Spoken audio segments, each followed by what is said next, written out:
Hello there. Thanks for joining me this Monday. I'm Otto Othman and these are tonight's top stories. Government to use open tender system for all future contracts. Body of Cradle Fund CEO to be exhumed. Quake hit Indonesia calls for international help.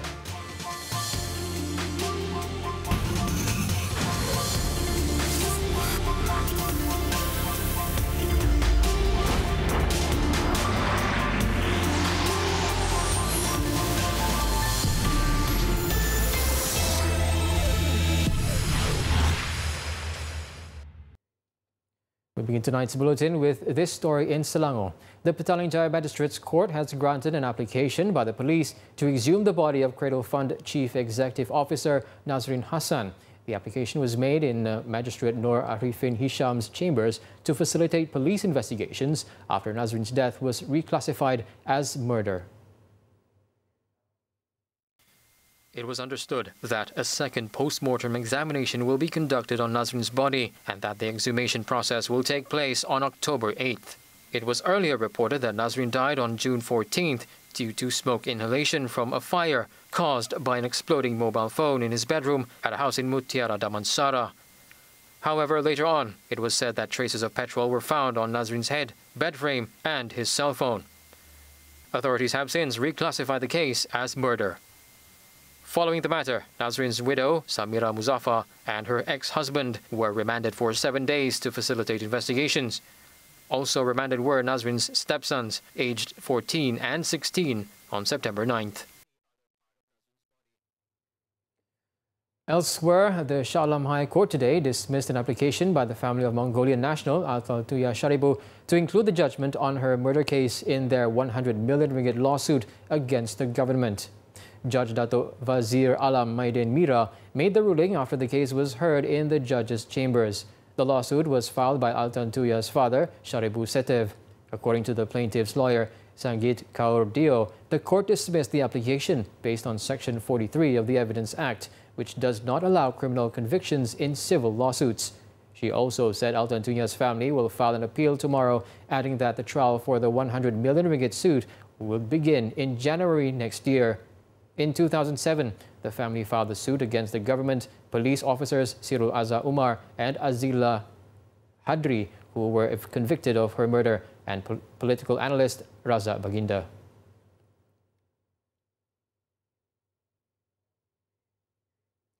In Terengganu, an oil rig worker died when the car he was traveling in with his family skidded and crashed into a road divider on the East Coast Expressway 2 early today. His wife and 18-month son were also hurt in the 6 a.m. crash near the Paka rest stop in Dungun. It was understood that the family was heading home from Kuala Terengganu to Kuantan when the accident occurred. The car had suddenly swerved out of control and slammed into the guardrail. Due to the impact of the crash, the victim, 22-year-old Muhammad Anik Hakim Rozmi, was pinned to the driver's seat. He died on the spot from serious head injuries. Firemen who were deployed to the scene took about 10 minutes to extricate the victim's body. His wife, 24-year-old Norfatin Rohman, and their son Muhammad Adam Rizki, who sustained minor injuries, were rushed to the Dungun hospital for treatment. Muhammad Anik's body was also taken to the same hospital for post-mortem. The cause of the crash is being investigated under the Road Transport Act. Meanwhile, former national shuttler Tan Chi Tian was killed in a car crash in south of Brno in the Czech Republic. Now, the 24-year-old doubles specialist was traveling to Austria after competing at the Czech Open when the accident occurred on September 28th. Tan left the national team in February this year after a 6-year stint where he finished runners-up twice at the Bangladesh Open with Tan Wee Gien in the men's doubles, and the Thailand International Challenge with Chevon Lai Jamie in the mixed doubles in 2015. The Badminton Association of Malaysia, BAM, in a statement said it was deeply saddened by the loss of their former player. Its president, Datuk Sri Norza Zakaria, said he is extremely sad to learn of Tan's passing and described him as a special young talent capable of playing in both mixed doubles and men's doubles.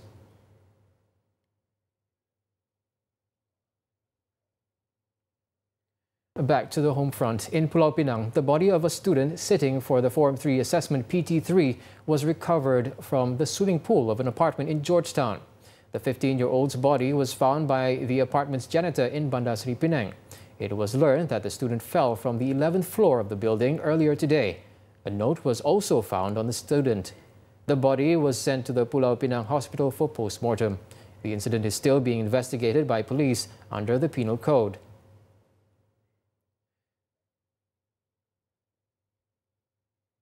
Now, to our viewers, if you need someone to talk to, please call Befrienders KL at 03-7956-8144 or 03-7956-8145.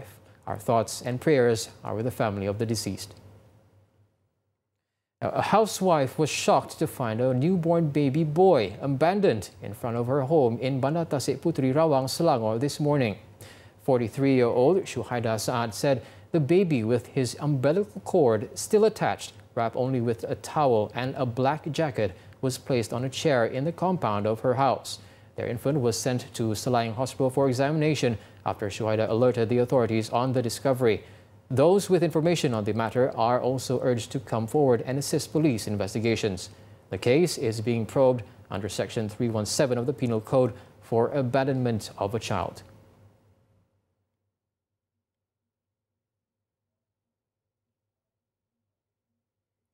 Now, several vehicles were damaged after torrential rain and strong winds hit several areas in Klang, Selangor earlier today.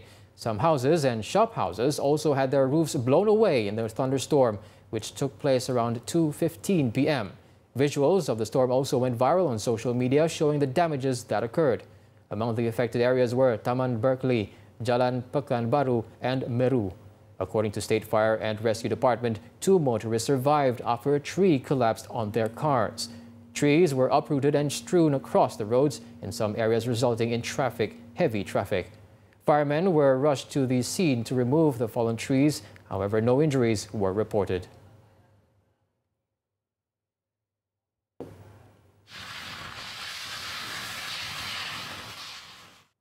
Now, moving on. The government will not take the extreme measure of cancelling public-private partnership PPP projects carried out by direct negotiation under the previous administration. Instead, a new and clean model will be introduced in line with the new government's policy to conduct open tenders. Finance Minister Lim Guan Eng said the open tender process would ensure that all government projects are awarded to contractors who can deliver the best outcomes by getting the best value of money. This is one of the alternatives adopted by the ministry to ensure that projects will be carried out instead of taking the extreme approach of cancelling them altogether. This new model will not only be applied to the 17 major projects which was reviewed, but for all PPP projects in future. The government recognizes the benefits of PPP projects for the Malaysian public. In the review process by MOF, Lim revealed that 14 out of 17 PPP projects were discovered to have been directly negotiated by the previous administration without undergoing an open tender process.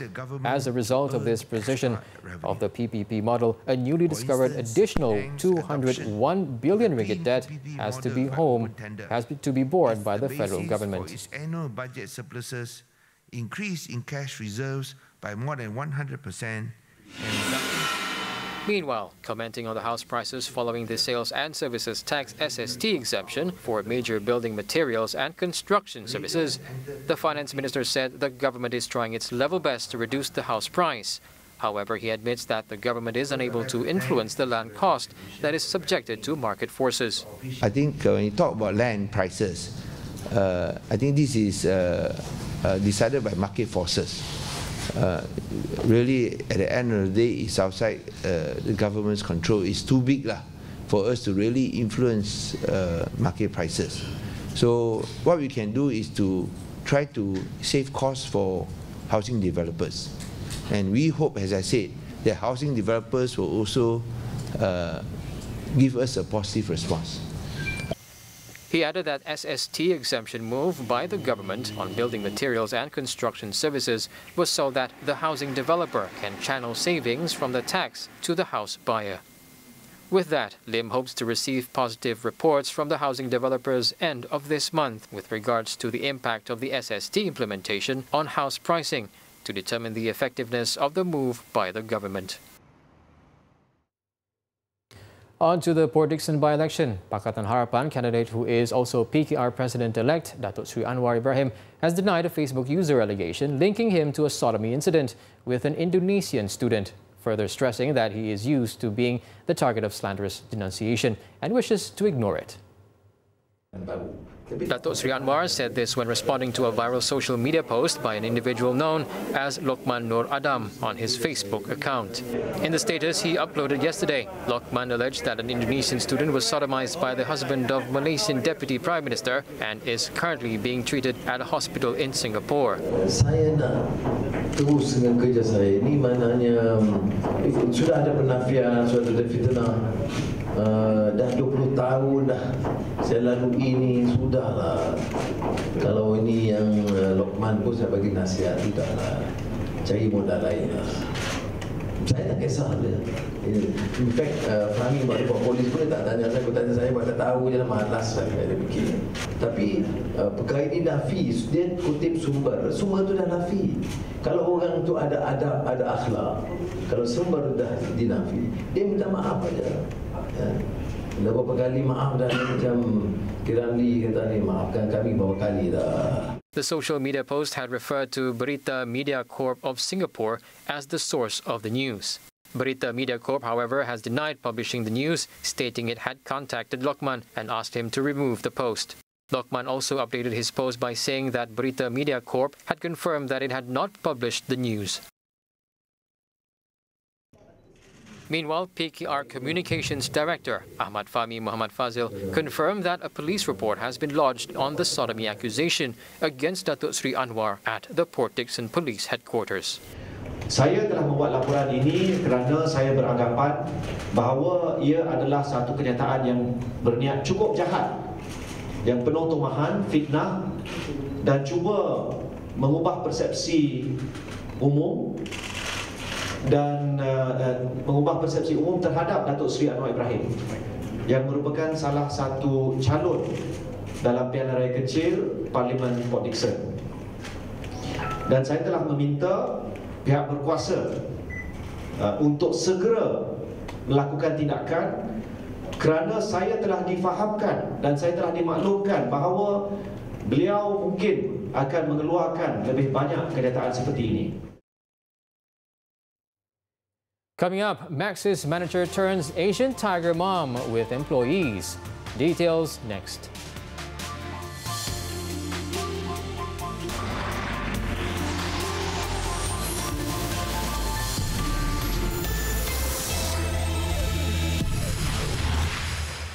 Welcome back. Now, let's take a look at our daily segment, Clickbait, for what's trending and making rounds in the cyber world today.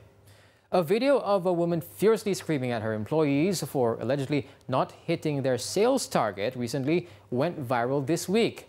Now, before we roll the clip, I must warn you that this may not be for the faint-hearted. And I say, wait! You sit down here and you send the SMS now! Look at me, you want to get fired? No, boss. Why can't you do when I ask you to do? You! Look at me. What are you good at? Apparently, the woman was screaming at the two individuals for not performing the task given to them. Now, according to the New Straits Times, the woman holds a managerial position. In response to the viral video, Maxis has released a statement on Twitter expressing their regret over the incident, adding that the woman in the video has been suspended indefinitely. Replying to its own thread, Maxis said the woman's actions does not reflect the values of their company. Meanwhile, a netizen among many expressed pity, saying no one deserves to be humiliated this way. Another netizen pointed out that apparently this is not the first time the woman in the video screamed at her staff. work or play, there are always other ways to resolve issues without resorting to verbal violence. Now, updated as of 7 p.m., here are the top trending topics and searches on the internet today.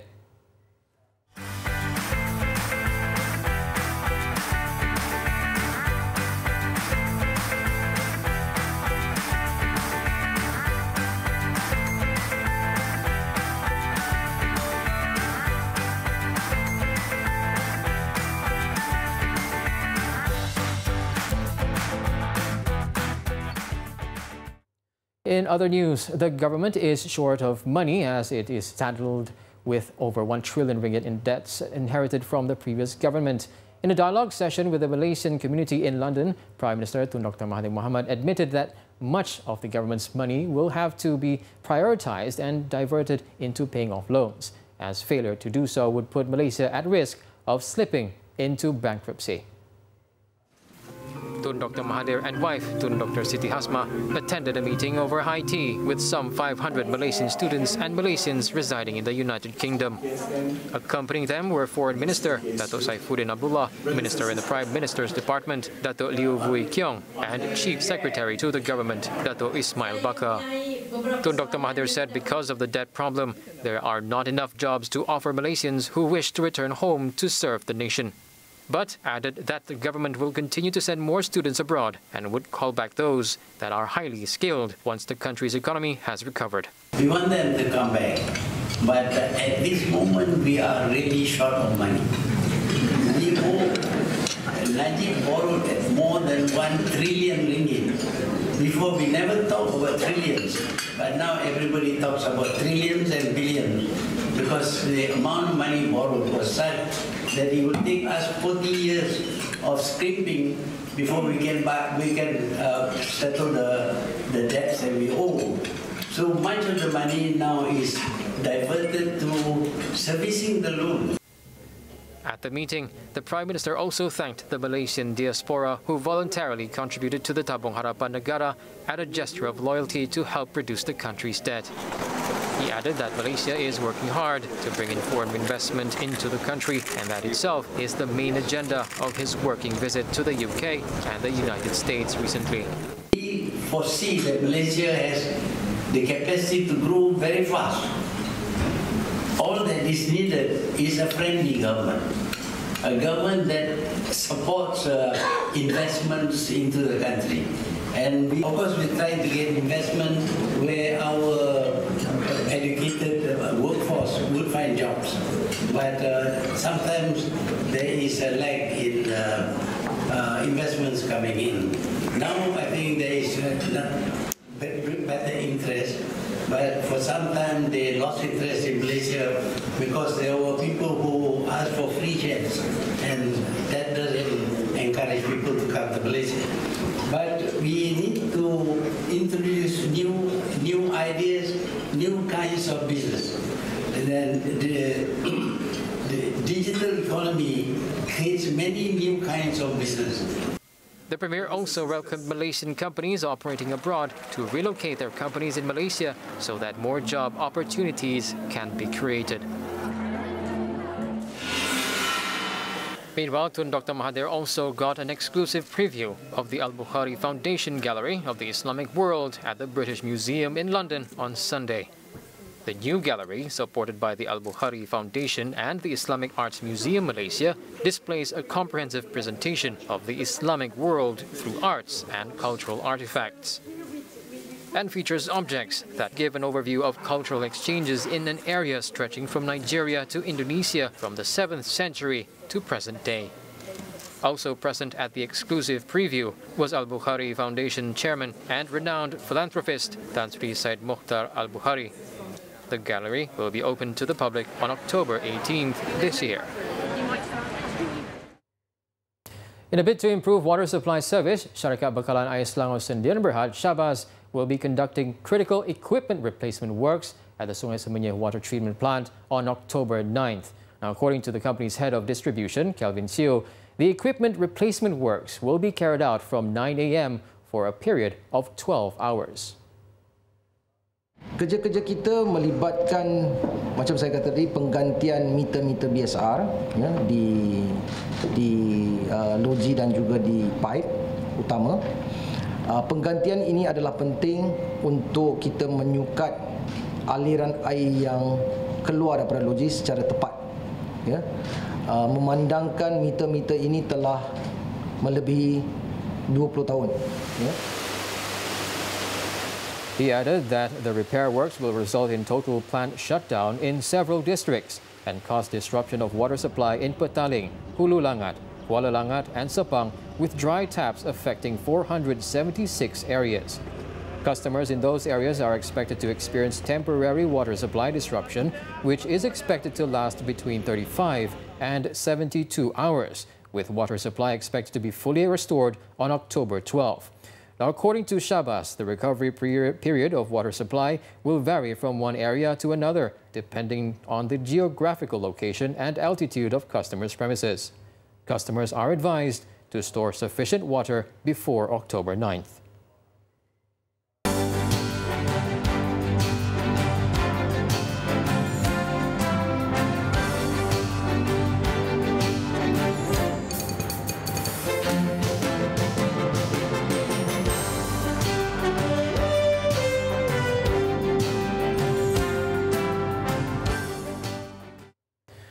More after the break. Another powerful storm hits Japan, killing at least 2. Don't go away.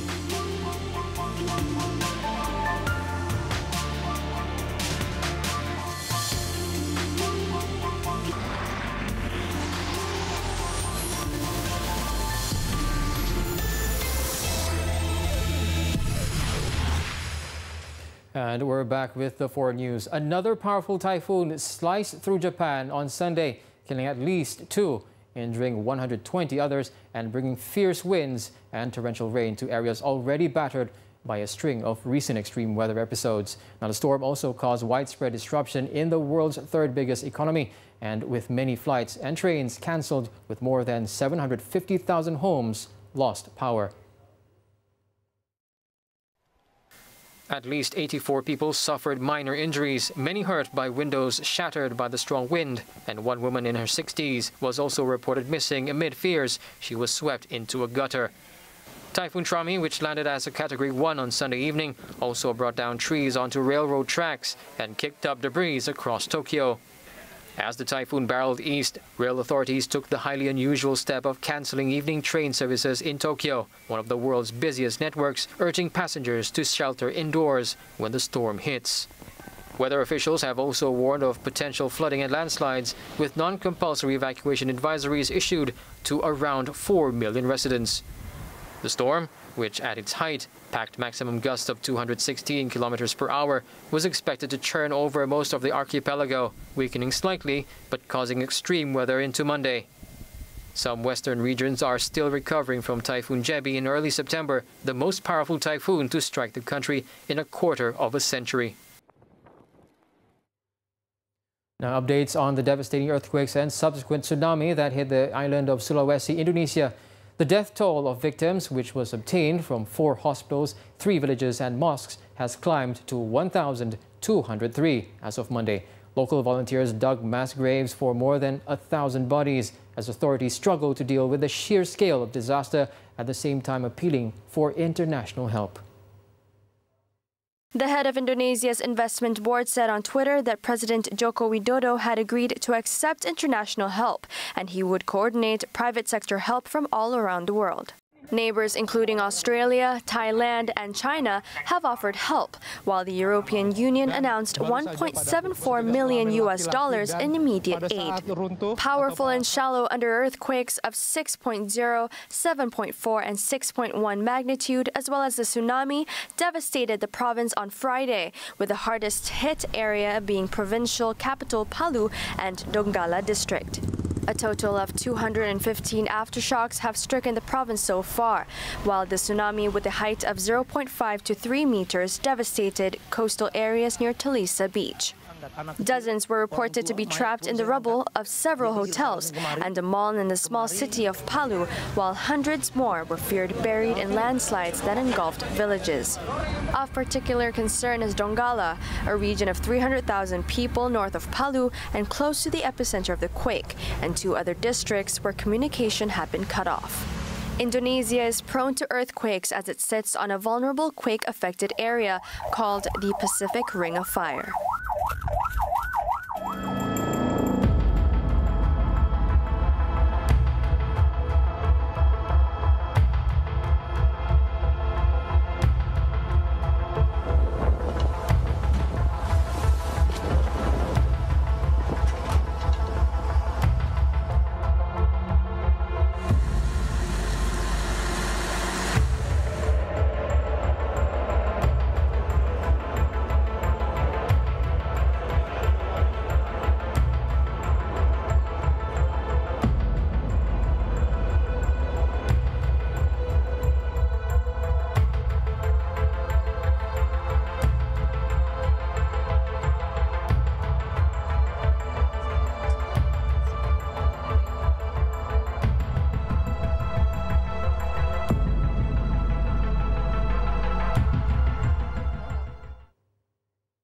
Well, that wraps up 7 Edition this evening. Now, before we leave, take a look at the display of more than 200 classic cars and motorbikes at the foot of the Champs-Élysées in Paris to celebrate the 120th anniversary of the city's motor show. I'm Tonton. Thanks for watching and have a good night.